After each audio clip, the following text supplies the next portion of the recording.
I do get that a lot. It's too late. I'm too old. And they feel like I can't start over. I'm too old for that. Who says who? There's no timeline. There's no deadline. You're allowed to want more. If your house is packed with stuff, you don't have any space for new things to come in or people. So if there's no space in your house for a partner, how's he going to come in? Welcome to A Holistic Dose. We've been through the plot twists, divorce, parenting, burnout, reinvention, and now we're doing midlife with way more honesty and way less BS. Think of us as your unfiltered friends, here to remind you that you're not too late, too old, or too far behind. I'm Tiffany. And I'm Jeanette. Today we have a guest with us. She is a certified midlife coach and host of Thrive with Intention podcast named Jody Phifer. Hi, Jody. Thank you so much for being with us. Hello. Thank you for having me. I'm excited. Yeah, us too. Tell us, what does a midlife coach do?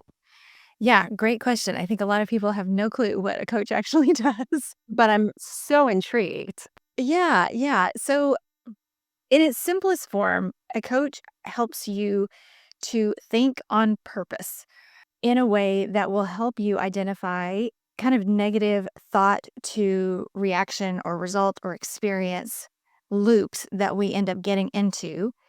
And from that, take aligned action. And we're going to do that all in a safe, very non-judgmental space where you get to show up as the real, fully messy you. So that's kind of it in a nutshell.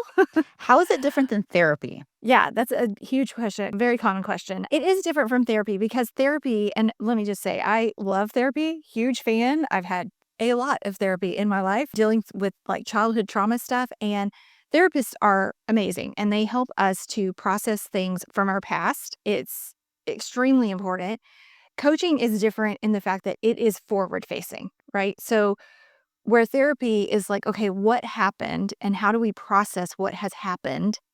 Therapy is like, okay, now what? What do you want next? What do we want to build from here? So very future facing. And another difference in therapy and coaching is therapy is they are licensed. They go through a lot of school to become a therapist. Coaching is not like that. Coaching is not regulated.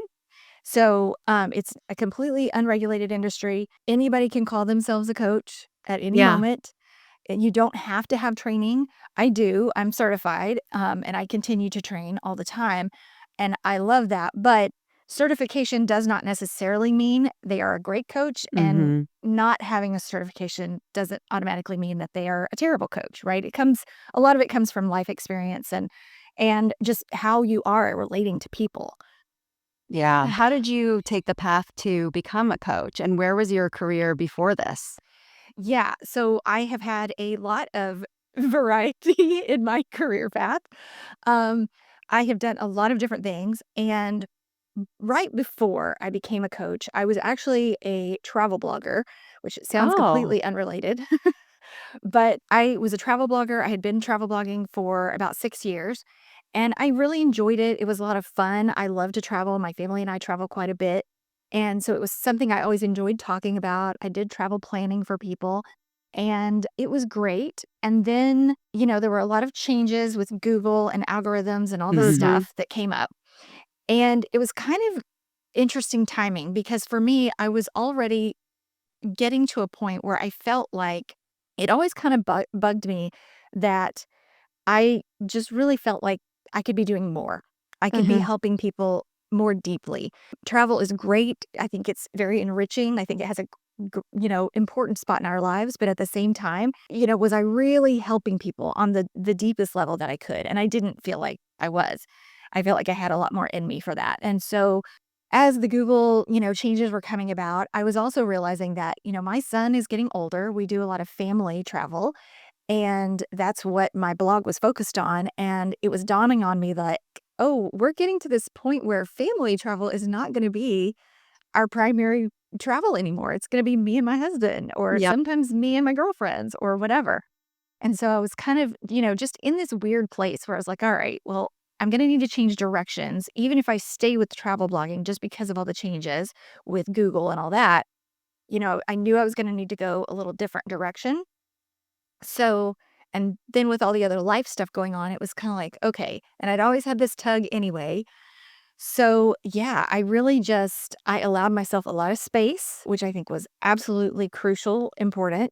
I stepped back really for about 3 months. I stopped working on the travel blog and I just stepped back and thought, I don't know what the next phase is going to be, but there's something there. And so I really just allowed myself the time to just let it bubble up on its own. And I had a lot of experience in the coaching world. I have had coaches myself. I've been part of group coaching programs. I'm a complete personal development junkie. I listen to all the podcasts. I read all the books. I'm very invested in all of that. And as I said, I had a lot of childhood trauma, and people have told me many times over the years when they hear my story and they're like, how do you even function? How do Yeah. you have a good life after all that? And I think all of that kind of just combined, and I started thinking about coaching. And even then, honestly, it was not like a direct coaching. Oh, yes, that's the answer. I'll be great at that. Hmm. I had a lot of imposter syndrome that popped up and a lot of negative self-talk, like we all do when we're wanting to try Yep. something new. And, I really kept thinking, do I want to put myself out there in this way? Do I want to see what I'm capable of in this way? Am I willing to, be vulnerable and just go out there and do it, even though parts of my brain were saying, who do you think you are to Oh do my this? God. We deal with Right? that all the time. Yes. Everybody. We all Hmm. do. We all do. It's not talked about nearly enough. Yeah, I agree. Yeah. But so I do want to see what I'm capable of. And I do know that I have a lot to offer that will be helpful to women.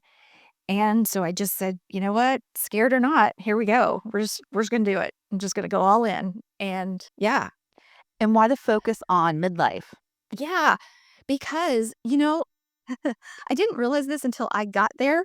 Hmm. I'm about to be 50, like a handful of days away from 50. And I really did not understand until I reached midlife. I think so many of us deal with this. Hmm. We get to this stage and we are like, holy crap, there are a lot of changes going on. Not only, there's changes in our bodies, Lord knows, Oh the yeah. hormones and all of that. That could be its own whole podcast or Yeah. multiple. Um, but also, you know, everything around us is shifting, right? If you've been a mom, that role changes so Hmm. dramatically. And I don't think it's something we're prepared for. And I know I wasn't. Yeah. And your relationships are changing, not only your relationship with your kids, but your relationship with your spouse and even your friends. A lot of us, we have friends because our kids were in the same activities. Yeah. Mhm.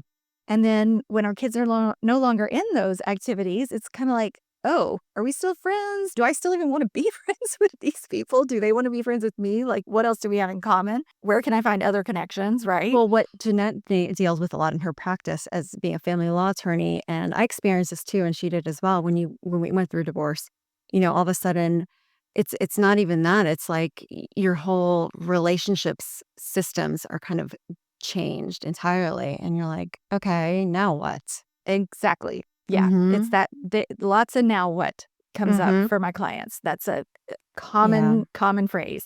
And it seems like when we get to our 40s, that it's just so common that something that worked for us for a long time no Uh-huh. longer does. So I Mm-hmm. I see it usually with marriage since I'm a divorce attorney, Oh, yeah. but I also see it with careers, Mm-hmm. especially with like divorce attorneys, like colleagues, Mm-hmm. and myself. Like I hit my 40s and I'm like, I like the litigation and the nastiness like no longer worked for me. And so I think so much of the time we get to this point in our life and it's like, okay, this marriage doesn't make sense anymore. This Uh-huh. career Yep. doesn't, or I was so focused on my kids and now they're about to go to college and we need to somehow reinvent ourselves.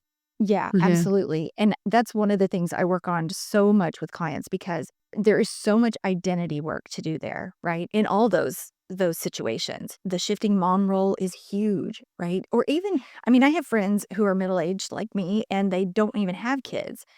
And even for them, they're going through those same kind of identity shifts. It's just Mm-hmm. more around their career or whatever, like you say, whatever I've been doing doesn't feel quite right anymore. Mm-hmm. And so many of us wrap so much of our identity around our career, what we do, it's who we are, right? And that Mm-hmm. can be really hard to let go of and shift into and even just figure out what does that next phase look like. And I just really, I felt like the people, my fellow midlife women needed support. They need somebody who gets that unique mix of changes and shifting and reinvention and, reawakening in a lot of cases that they're going through.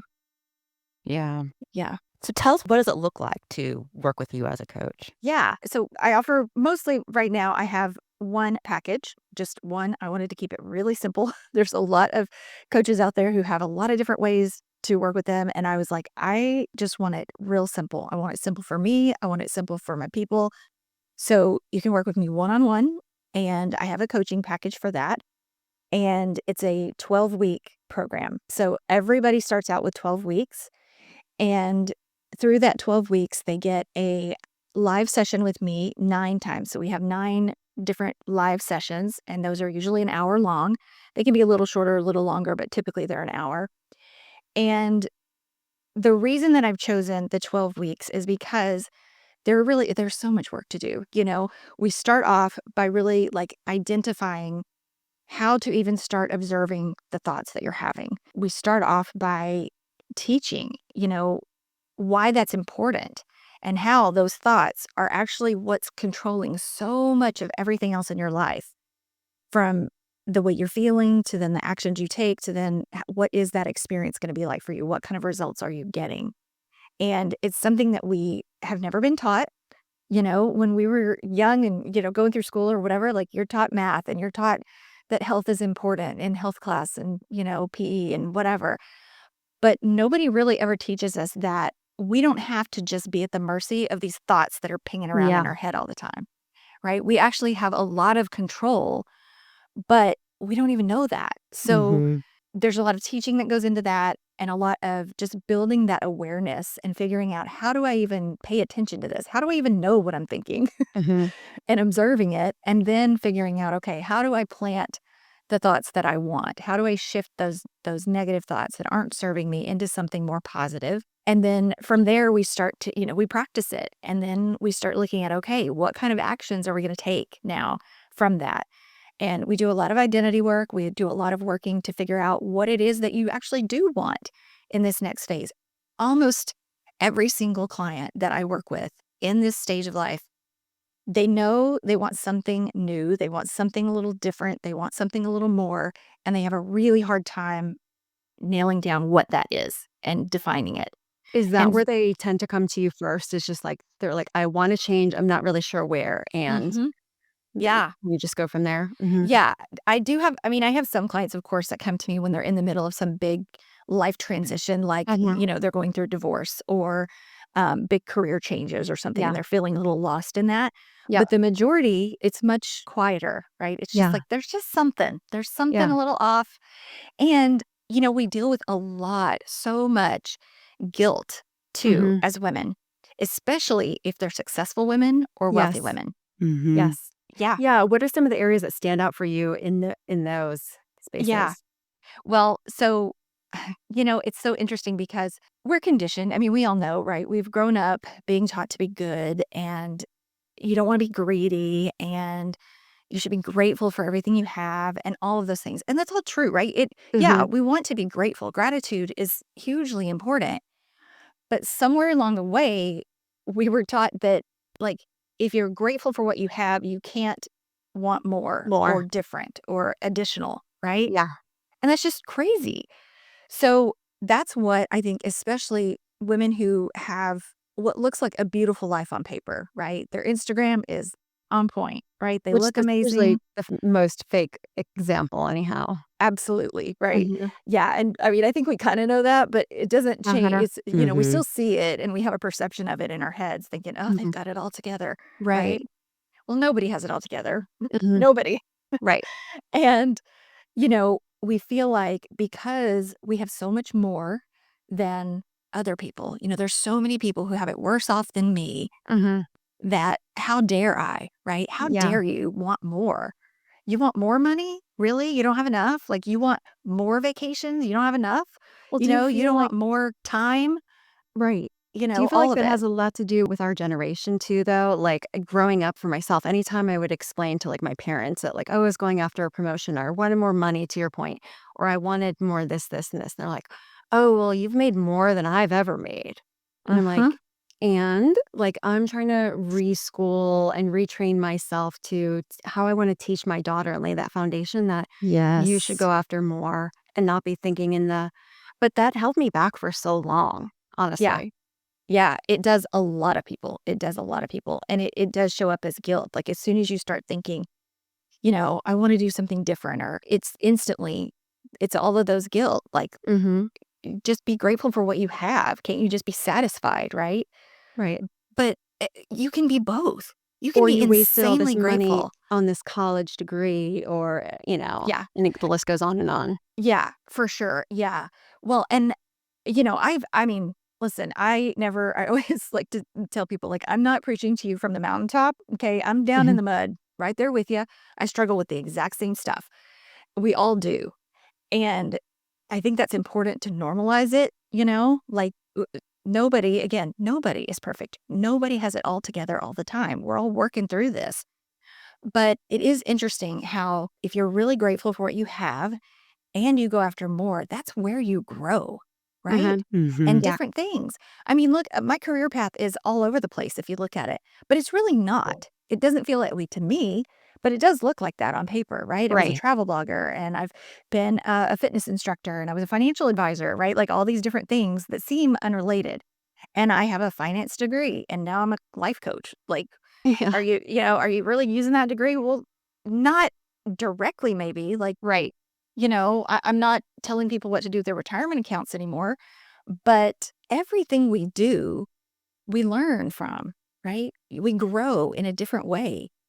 Every time you do something new, whether it's a new hobby, a new book you read, a new genre, a new restaurant you try, like, literally everything new that we do, we learn and grow from. So there is no wasted anything. I work with clients a lot on that. I'm like, don't have any regrets about that stuff. Like, we always Mhm. say, oh, no regrets, no regrets. I mean, I'm not saying if you say something really ugly to your husband or your kid or whatever, maybe can regret that, right? Like, that's okay. Yeah. But as far as like big life things, like choices that you've made, don't regret any of those. They were all Mhm. meant to happen, and they've all led you to this amazing person that you are now. So it all serves a purpose, and it is okay. And whatever you're wanting next also serves a purpose, and it is okay. And you should go after it because that's a nudge, right? I think I'm not a religious person, but I'm a really spiritual person. And Mhm. to me, that is absolutely, it's a divine nudge. If something is pulling at you, there is a reason, Do you and you see should go many after it. women think it's too late? Like, how do I go Oh my back to gosh. school at Mhm. 45 or 50? Or I see this a lot in divorce where it's like, oh my God, I have Mhm. to start over. And, maybe someone who hasn't really focused on career and it's like, I can't go back to school. Why not? You have so Right, many more years ahead of you. and the Why skills not are go very back to school? translatable too. Oh my gosh, yes. The skills are like, everything you've learned can be applied to whatever you do Mhm. next. It's Mhm. amazing. Yes, I do get that a lot. Like, it's too late. I'm too old. I also see that a lot with divorced clients. But even again, like I said, some of the clients that I have who maybe they are still married, maybe they were never married, whatever, and it's a career transition or it's whatever, and they feel like, I can't start over. Like, how can I'm too old for that. Who says who? Mhm. Says who? There's no timeline. There's no deadline, right? I mean, I think of it too, like, I am, as I said, about to be 50. And by the way, that doesn't bother me in the least. I'm like, great. This is amazing. I've made it to 50. I plan to do 50 more. I'm only halfway done, you know? So it's really all about shifting that thinking. And that's, of course, a big thing that we do in coaching is we work on shifting those thoughts to something that is going to serve you better. Because, yeah, if you get caught up in thinking all the time, I'm too old, guess what you're going to do? Nothing. You're going to stay Right. right where you are. You're going to feel stuck. You're going to feel unfulfilled. and all those things. Like, you've got to just remove that a little bit and look at it more as this exciting new chapter. And I know that's not always easy, right? I say it like, oh, just do this. It's not easy. That's why we do coaching. That's why it's a 12-week package to start off with all of my new clients, because it takes time and it takes practice. And you've got to just keep working on it. But you can get to a point where it's like, oh, something new. How exciting. You know, when we were in our 20s and we started something new, we never thought, oh, I have to Right. learn this thing now, right? Right. So how does somebody shift their mindset? Because you mentioned that you had a lot of trauma in your life. Hmm. And I'm sure I've had my own as well. How did you shift your own mindset to be in this positive state to take the step forward? And what are some of the tips you give to people to shift that? Yeah, good question. So, I mean, like I said, for me with the childhood stuff, there was a lot of therapy, right? And there was a lot of stuff to work through. But I think as I got older, one of the important things to get your mind around, especially when there's been some kind of trauma that can really impact the rest of your life, is just reminding yourself that you are not that person anymore, right? Like the stuff that happened to me, I was like 5 years old, 6 years old, 7 years old. Yeah. So I'm not 7 years old anymore. Right. And that's not to say that you just slough it all off, right? And it's just gone. It's not. There's always some residual left over there, but you can reframe it in a way that, okay, I look at her, poor thing, right? Hmm. Poor little thing. But that's not who I am now. Right. I'm a amazing, wise, older woman. And also reframing it, there's some different tools and things that we practice that have to do with reframing, especially if it's around some hurt that someone else did Hmm. to us, around looking at how we can. And this is a tricky one because it's not easy and it's going to sound a little weird, but putting yourself in the shoes of that person as much as you Mm. can. I've tried to do that before because I have a coach, Greta, that I work with. And Hmm. yes, she always tries to remind me, not tries to, she does, like, how would you approach this with love and, flip the whole scenario. And I'm like, oh, Hmm. that Hmm. changes everything. It does change everything, right? And Hmm. like I said, it's not easy because what our knee-jerk reaction is, we just want to be mad about it. Hmm. We want to be Yep. upset about it. And we have this thought in our heads that like, no, if I do that, I'm letting them off the hook Hmm. somehow. Yeah. But it's not about them, Right. And they're right? not It's even about probably you. thinking twice about it. No, they're Yeah. not, probably. And even if they are, who cares? Uh-huh. That's none of my business what they're thinking about, Yeah. right?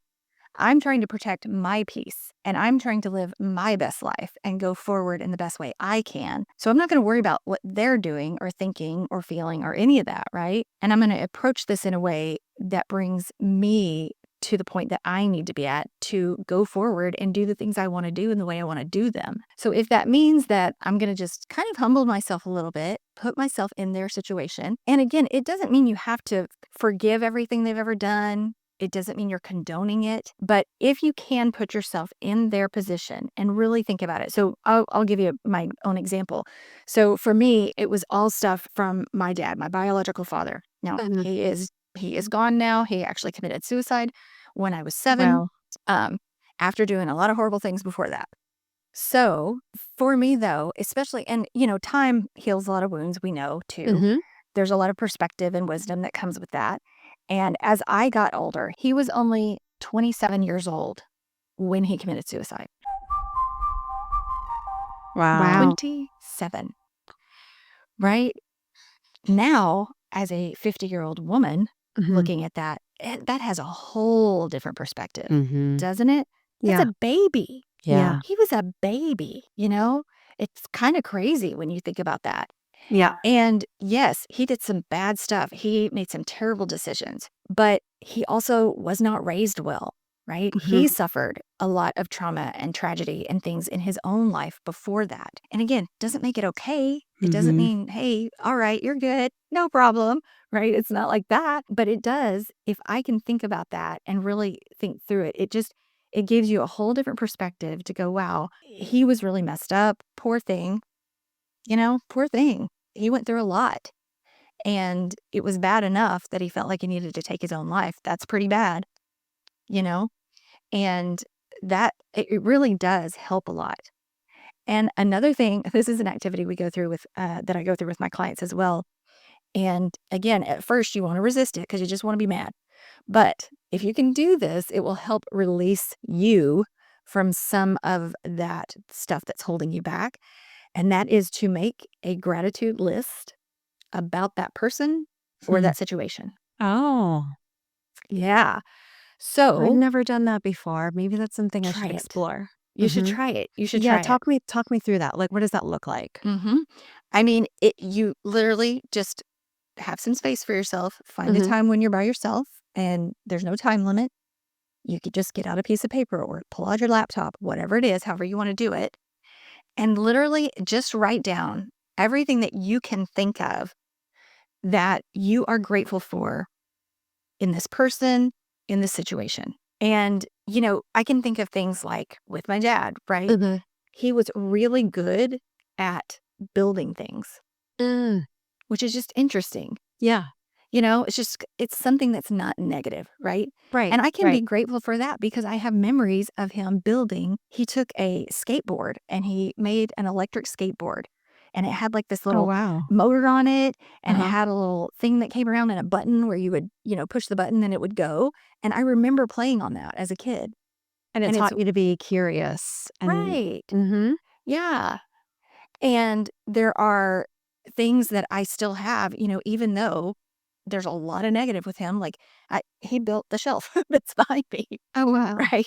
Like he was very good with his hands and things like that that are just interesting and good about him. And it can also just be the things that you learned, Mm-hmm. either Oh, directly or indirectly from them, from what you went through, right? We don't have to be grateful. Like, I'm never going to be grateful. Like, I think it's kind of weird to be like, well, everything happens for a reason, right? We hear that all the time. Well, it's hard to say, well, okay, yeah, that happened for a reason. All that horrible stuff that right. happened to me, Or you it's know? just so that you are strong enough then to tell your stories to then inspire others to get through it. That's kind of how I look at that. Absolutely. Absolutely. But if you can write those things down and again, look at everything that it gave you, Mm-hmm. not at what it took from you, because that's the obvious stuff, right? Mm-hmm. Right. But if you can really tap into what it gave you, then that will really start to release some of that for you so that you can move past it. And again, it's not about forgiving them. It's not about saying it was okay. I'm not going to say, well, I'm glad that happened because it did this for me. Well, no, I'm not going to say that. But I can look at it and say, wow, because of that stuff that I went through, that has done a lot for who I am now, Mm-hmm. actually. I would not at all be the same person. I probably wouldn't be doing this work, Right. you know? I'm planning to write a book next year. There's going to be that That's story in awesome. there. That's a big part of it. And I know that what I'm doing now, and I know that that book, and I know that the work I'm doing is helping people. And I probably wouldn't have any of that if I Yeah. hadn't gone through that. So I'm not grateful for what happened, but I am grateful for what it gave me. So once you have this list, do you recommend that people are like reviewing it constantly? Because it's like for me, my ADHD, if it's Mm-hmm. out of sight, it's out of mind. And then I learn about all these tools and I forget to do them. Mm-hmm. So do you recommend that they're doing this, like writing it down and kind of consistently going back to it? Or it's just like when things come up? Yeah, I think it depends on you. Mm-hmm. So, if for some people it's going to be really helpful, really the biggest therapeutic win that you get here is by actually pouring it out. Mm-hmm. So, a lot of people, once they do that, it's really kind of done. It depends, right? It depends on how deep it is. It depends on how caught up you are in the negative side of it. But for some people, they can just do it one time and they really feel a lot better about it and they can just move on and it's kind of packed away. For other people, yeah, they need to redo it. I would say probably just reading back over it won't be as effective as doing it again when things come up, Oh, okay. right? Because it really is, it's that pouring out. It's like you're literally expelling it from your body and expelling it from your mind. And that's where the power comes in. For mine, I can tell you, I did this several years ago about my dad.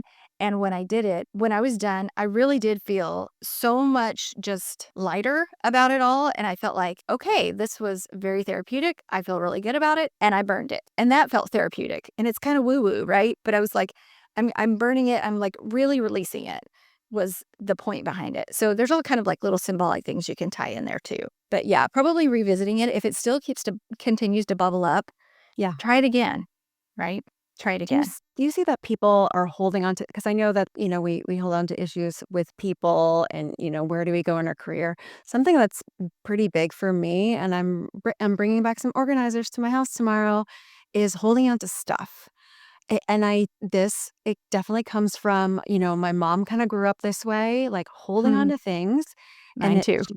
And she got it from her father, because he was an immigrant from Ukraine, and he would have his garage and it was full of things. And he was a property landlord. He owned a bunch of properties, and he would keep all the things, every kind of screw, nut, bolt, everything. Hmm. And every year they would send my grandpa away to this like Silver Springs in Florida to like heal. And they would bring in a huge dumpster and they clear it all out and Oh, organize it. And it wow. was a huge thing.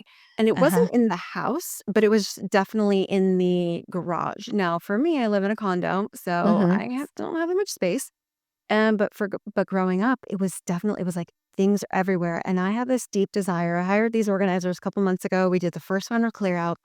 And now I'm really feeling like there's a shift that I'm ready for. And Mm. I'm bringing them back in again tomorrow, and I'm pre-cleaning today just Hmm. because.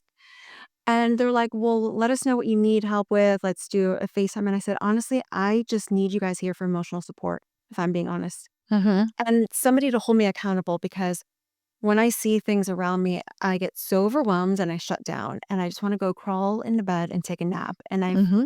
it's become real that I've known, like, I can accept this, and I need your help to be here and do it with me. Know that let's do this second round, and like, all these things that we just made nice bins for, I haven't touched them in 3 months. Let's just get rid of them. And I Hmm. cannot wait. Yeah, that is a struggle for a lot of people, and I know I can totally relate to what you're talking about. My grandmother is still around. She is 95 years old, Wow. and yes, it's great. And she's amazing, but boy, does she hold on to stuff. Holy cow. hmm Well, She's in an apartment now, so it's a the lot money harder. is tied to it for me, I think, Oh, is like, yeah. do I need it again? Or then I have like the ADHD thing that's like out of sight, out of mind. So I'll have like 10 pairs of scissors and all the things. So Yeah. it's trying to create bins for all the like-minded things. But Mhm. yeah, Mhm. So for you, is it just stuff like that, like extra scissors and things like that, or is it more emotionally tied things? it's more many things, or like, oh, this set of artwork that I didn't end up hanging up. And then I got a second Mm. one and another one. And it's just many items. Yeah. Uh-huh. Of a lot of things, but also just like a mishmash of stuff from when I was divorced. And yeah, it's a whole Yeah. mixture. Yeah, I basically decorated my entire home office with stuff from Tiffany's house. She did. Yeah, like That's all funny. the artwork is from She Tiffany's. did. Mm-hmm. That's funny. Well, Guilty. that's a fun idea right there. Like gather all your things and have all your friends come over and see what they want to use in their own We've homes talked or their about own doing this with spaces. a clothing swap, like getting a bunch of Yes. girls together with, Yeah. yeah, all of our clothes. Yeah. Yeah. How fun. That sounds amazing. That would be super fun. But Because same thing with that is like I buy so many outfits and then I don't wear them. And then I feel mhm. this guilt. And there's dresses in my closet for years. And now, like between Jeanette and I, we both lost like over 200 pounds. Oh, good for So y'all. yeah, That's thanks. amazing. So there's still just so many things I'm like, oh, I was so guilty because I felt like I spent $300 on a dress. I'm never going to be able to like, get it seam fit down to the size I am now. It's wasting space. Yeah. Yeah. Well, and so one trick whenever you are going through your stuff and you're cleaning out things, because the money thing, that's total money mindset issue there, right? I have That deep money things. It was just it goes back to, and I've talked about this before, where it was like I felt like I was a financial burden on my parents when they were mm, going through the divorce, and then also mhm, like with my dad being an immigrant himself from Romania, and like he would say like, you guys are burning holes in my pockets, and mhm, so I always wanted to work hard and earn my own money, and yeah. right. So now you don't want to be wasteful with that, Mhm. right? Mhm. Yeah. Yeah. Yeah. Yeah. Money stuff is almost always passed down from our parents and families, a little bit of social stuff there too, but most of it comes from however we grew up. And I can relate to some of that. We did not have a lot of money when I was growing up at all. And I feel the same way. It's like, well, I spent money on this. Like, I can't just get rid of it now. But when I look at things like that, like if I clean out my closet or something, one of the things that I ask myself is, would I buy this today? I'm going to use that today. Would I buy this today? Oh God, everything's going, Jody. My house is going to be empty tomorrow before they even Yes. arrive. Like the organizers will help you, right, with the Yes. multiple scissors, because that's really more of an organizational problem than anything, right? To be honest, they created that bin last time and now they're all scattered around the house. So that's the Tiffany problem. Yeah. My husband likes to say, don't put it down, put it away. I don't Oh. completely adopt it, but it's a Mhm. good saying. It's Mhm. good if you can try it, it helps. But yeah, Would I buy organizing this it today? yeah, would I buy this today? And if the answer is no, you don't need it. Yeah. Let If it the answer's go. no, it's time to go. If the answer is no, it's time to go. Exactly. Exactly. And I think about stuff too in a little bit of different way too. Like if your house is packed with stuff, you don't have any space for new things to come in Or people. or people. Is that me? That's right. Like I'm not putting words in your mouth, but I know I have worked with clients who are divorced and Single they for are 10 years. wanting, and maybe they Mhm. are ready for someone in their life, but their closet is packed to the gills, right? Right. There's And so no way. energetically, there's no room even. That's right. Energetically, there's no room. Energetically, there's no space in And the it's- house. What's weird is that I know for the last several months, this is like my therapy session now with you. I know Yeah. that this is what's holding me back, to be honest. Yeah. And I had been avoiding it for so long. And I did it like 3 months ago. And now I'm like, okay, I'm finally ready. Yeah, good. And sometimes it just takes that time, right? Mhm. Maybe you weren't ready before, Yeah. and that's why it's taken you so long. And so you just go from where you are now. But Mhm. if you think about it like that, and what other things are you wanting in your life? It's like with anything. I think what is the Bible verse that talks about how God doesn't give you anything more than you can handle? And we think about that with negative things, but I like to apply it to positive things too. Yep. Right? That's true. So it's just like if somebody is wanting to make more money, but they don't ever look at the money they have. They Mhm. overspend, and I've got a client that I've been working with about this, just kind of habitual spending, right? Not intentional, impulse buying, all that stuff. Think about it, buying on Amazon, that kind of thing. I'm a bit about that way too. I love Amazon. Do not get me wrong. We have multiple packages show up, Yeah. almost daily at our house, honestly, it's with a good Amazon. the dopamine high. Oh, it's fantastic. It's fantastic. But I'll give you a tip on that one too in a second. If you're not showing that you can handle the money that you have, why is God, the universe, whoever, why is more going to be brought into your life, That's a good point. right? Yeah. So if there's no space in your house for a partner, how's he going to come in? Yeah. And Yep. I'm not saying you're looking for a partner, but I'm just saying, No, right? You're hitting the nail on the head. Okay. And with other things too, right? Yeah. Sometimes we hold on to just like ratty old things that barely work and they're falling apart, but we spent money on it and it's all right and we just deal with it and whatever. It's like, well, how's something better going to come if you don't get rid of that Yeah. old thing? Yeah. There's so many areas I can't wait to clean out today. Yeah. But especially with like the dress that you don't want to get rid of because you spent money on it, Yeah. that especially would I buy it today? If the Yeah. answer is no, get rid of it. Get rid of it. You don't need it. So what's your tip It's on this? not a fit for who you are now. Oh, yes. Doesn't even Oh. have anything to do with how it fits your body. Right. It doesn't fit the person you are now. Yeah. That's why you wouldn't buy it today. And then the one you want to also continue to be and move Yes. into. Mhm. Yes, the woman you're becoming. Yeah. So you need stuff around you for her, Right. right? Yeah. Not the one who, before you lost the weight, not that past version, Right. right? Yeah. You want the stuff around you that serves who you are and who you're becoming. Oh, I love that. So what's Yeah. your tip for the Amazon stuff? Because I got to hear this. So it's very simple, but it really works. Create a wait list for yourself. So you can go into Amazon and you can create a list, right? Yep.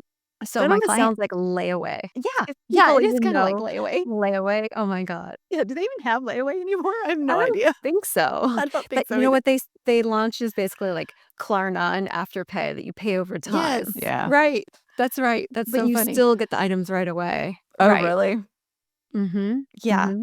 that's a whole different thing. But that's so funny. I hadn't thought about layaway in a while. So But you yeah, said a it is wait kind of list. like yes. So create a wait list. So just create a list and you can call it whatever you want. You can call it a wish list. You can call it a buy it tomorrow list, like whatever works for you. Uh-huh.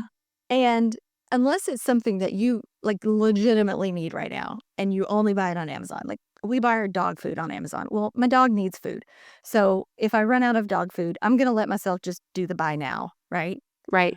But if it is an outfit, if it's a shirt, if it's a pair of earrings, whatever, random things that I just think, oh, I might like that thing or something I saw on Instagram, that looks fun. I should get that. Instead of buying that right then, don't add it to your cart. Don't hit buy now. Add it to your list. And the client that I have had working with this lately has literally not gone back and bought a single thing off of the list. Wow. That's So impressive. she can, right? So it's just about interrupting that pattern. That's what you're Yeah. trying to do there, right? Yeah. Interrupting that impulse buy Yeah. and just giving a little friction, introducing just a little bit of friction into that habit that you have. And it's been pretty mind-blowing for her. She's I can like, see I how can't believe this worked. I can see how that would be completely life-changing Yeah. in so many ways. So how did you come up with the name for your program, Thrive with Intention?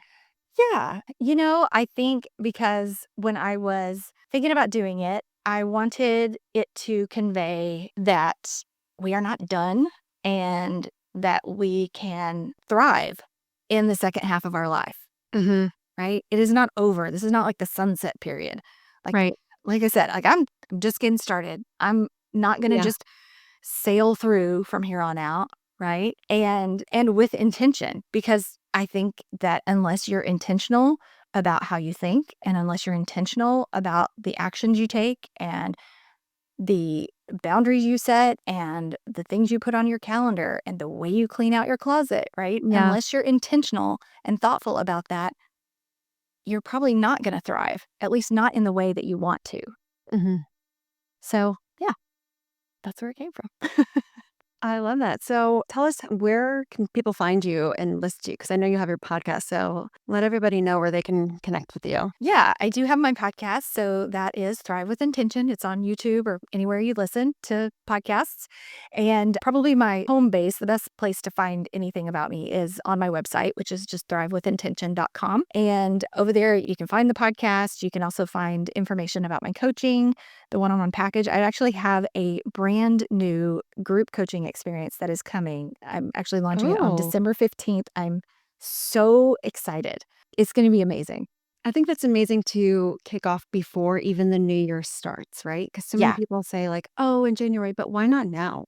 Why not now? And Why not and and now? have people give this as a gift to somebody, like that's an amazing gift. That's What a beautiful gift. Yeah. uh-huh. And it really is going to be great. It's something that's been on my heart for a long time. And there's going to be live coaching inside of there, but there's also going to be a community, like a real community where I'm actually going to connect people who are, Oh, I love you that. know, my divorced ladies who are in the group are going to be able to Mhm. get to know each other. And my empty nesters are going to get to know each other. And Yeah. all of that. The community piece is really important to me. And we can all just kind of like come together and learn Yeah. together and grow together and apply it together and celebrate each other and support each other in our woes. I love And that. yeah, so that's all over on my website, like I said.